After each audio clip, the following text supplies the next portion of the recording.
Here is how you can import stock items from Excel to Tally.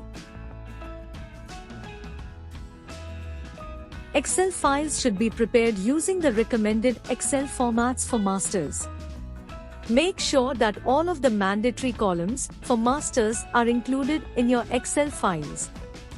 Make sure stock item is the name of the Excel sheet. Save the Excel document using the approved Excel file types, taking into account the sheet name and file type. Use Tally ODBC to connect Fast and Flow Excel to Tally.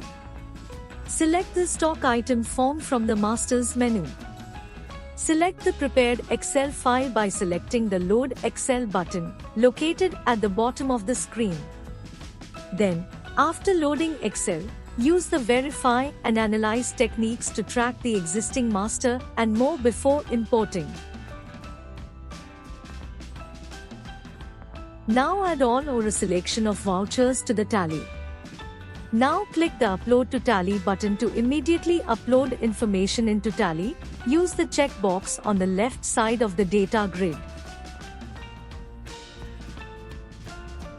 For information on the records imported, consult the import process, log, and report.